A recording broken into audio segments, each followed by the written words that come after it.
destination is the stars.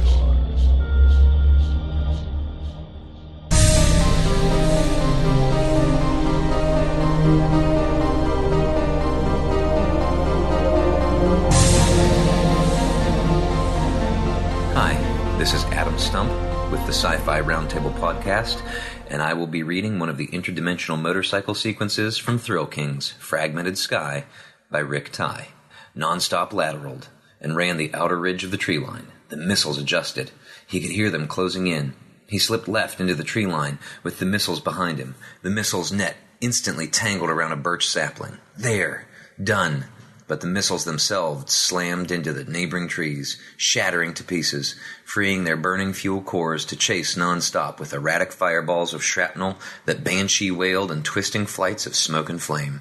Non-stop raced through the forest until the motorcycle and the burning steel all shot out through the other side of the tree line altogether. He twisted down to the ground, and the missile remnants rocketed past him to die in the grass. As his eyes followed them, he caught sight of a guardrail atop a small hill. Before he could form a thought, the team of VTOLs arced over the stand of trees. Get that road. 78. 81. Non-stop took the embankment and vaulted over the rail, jolting back onto the asphalt, back down to 75. The VTOLs drew closer behind him, but he was back on hard ground, the road ahead as straight and black as the barrel of a gun. Seeing his speed, detecting his inevitable escape, the soldiers fired at him all out, light fields or not. He hit 88. He pressed a square button on his control bar, and the fabric of the world opened. An arc of lightning bid him come. Done. Gone. Free. Suddenly flying through the realm lines at heart-leaping speed, his bike forcing gaps between systems of realities, between disparate continuums, creating spaces that weren't supposed to exist at all, propelled by the weight of neighboring existences like a wet bar of soap speeding through a squeezing hand. The arc of lightning he followed closed to a ring and faded into the streaking blurs of color that surrounded him. If he knew of gravitons or brain theory, he might have made comparisons. Instead, he paid attention to the decontamination wave that flared over him, momentarily brightening the energy envelope that rippled around his bike.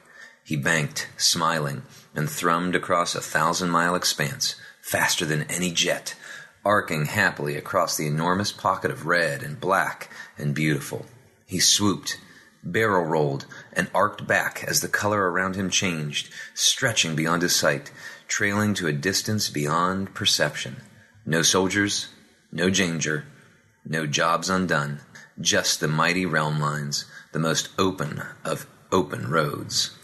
Soothed, yet not sated, he checked his instruments and steered, paying loose attention to Rattletrap's main display, and drove on.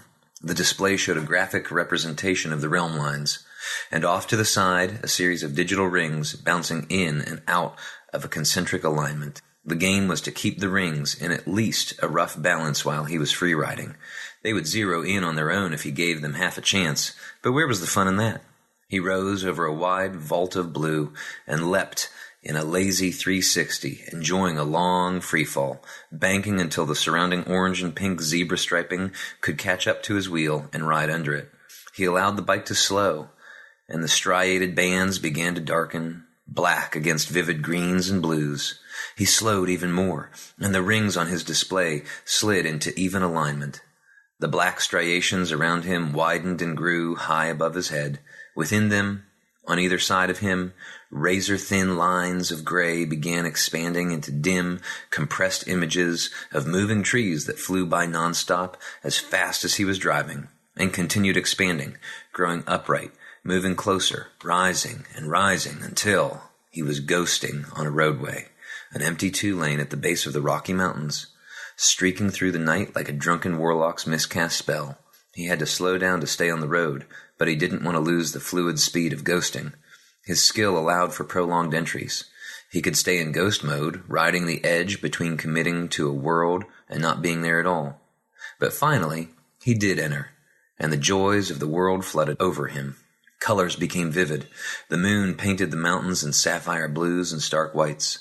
The wind shot over his face and shoulders, noisy and cool.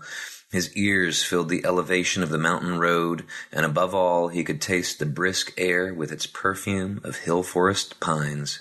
From coast to coast, all smiles. Cruising at highway speed, he pulled a tool rag from his gear harness, examined it for cleanliness, cringed at its blotchy nature, and wiped his nose and arms as free of blood as he could. After a few moments, he could see lights in the road far ahead of him, a small gas station with a mini-mart, still open for business. He neared it, pulled in along the dark road shoulder, and slipped into the grass of an open field. Verage and Krork waited for him there, where it was dark and they could stay out of sight. Later on in the book, Rik Ty writes, not far from where the bike sat parked, the grassy land began to fall away. Grace wanted no part of it. We don't have to go down there, do we? She asked. Nah, up there, Nonstop pointed to the cliff on his right. Grace whimpered a tiny noise. It didn't look like a much better option. It's not as bad as it looks. It's easy walking and easy climbing. It's not easy driving, so we'll leave old Rattletrap parked. He smiled. Dig it. There aren't any people here. No one's going to steal the bike. We're free. He started to swing off the bike, and Grace followed his lead, getting off first. They walked along a grassy incline and came to a rocky slope. Nonstop went up a few stones and held out his hand. Grace filmed the mountains around her and then tucked her camera into her wrist strap, holding it to the inside of her forearm so it wouldn't swing around and bounce against the rocks. She took Nonstop's hand. They began to climb. So, Grace said, we were driving in the realm lines, right? What are they, really? Nonstop raised the hand Grace held, lending her strength as she pulled herself up a tall rock. Let's see. Doc says that the realm lines are sort of like a radio. You tune into subatomic frequencies. He says stuff about blood types, too. It's way over my head. I get the part about the wet soap, though. I get that. She looked up directly into his eyes. He continued. You squeeze a wet bar of soap and it shoots forward, right? The bike opens up a space between realm lines, and the weight of them wanting to return to normal shoots the bike forward. That's where the insane speed comes from. Sometimes you can feel it. She brought both feet onto one rock, eyed the next rock she would stand on, and set a hand down to steady herself. So is this like that string theory stuff? She asked. That we're on one membrane and other universes are on other membranes, and that the Big Bang might have been two brains colliding? Nonstop looked up at the rocks, at the brush, at nothing in particular. Actually, that sounds kind of familiar, he said. Are you a science person? Do you know that field theory stuff? I had a boyfriend who was taking theoretical physics. So you like science guys. He was okay. She stepped over a series of little rocks. He had a car. I had destinations. Seemed like a match made in heaven. She offered a weak laugh. Maybe you'd want to take him to meet Dr. Norrell. I mean, if you're still friends with him. I don't know. He switched majors. He says the future is in statistics. Statistics! Nonstop repeated to himself. So where are we? Where are the realm lines exactly? They reached another flat, grassy walkway. Exactly... I don't really know, Nonstop said. But that's true when I'm on Earth, too, you know? The planet's moving. The universe is expanding. Who knows exactly where they are? But dig it. You are going to love this. He walked backwards, facing her, gesturing with his hands. If you took all the stuff in our solar system, all the planets, all the asteroids, all the dust, and all the people, they wouldn't take up 1/1,000,000th of the available space. There's room for a whole lot of other planet systems around our sun, and it turns out they're there. Stars are omnidimensional. What are you saying? That our solar system is full of planets? Over 1,000, probably a lot more. Nonstop looked over his shoulder, grinning big time. Here we are, right around this corner. Let me cover your eyes. No one is covering my eyes on a mountaintop on another planet. You'd make me fall. Hey, no I wouldn't, but fine, okay. This is once in a lifetime though, so cover your forehead and watch the ground. I'll lead you. You can watch my feet. You don't have to walk anywhere I don't want. I can just walk. You don't have to be so dramatic. You're going to see the necklace. Okay. She placed her hand over her forehead and watched her feet. Nonstop cupped her elbow with the very tips of his fingers and walked backwards, drawing her forward. Finally he stopped and stepped aside. Go ahead. Take a look. Grace looked up.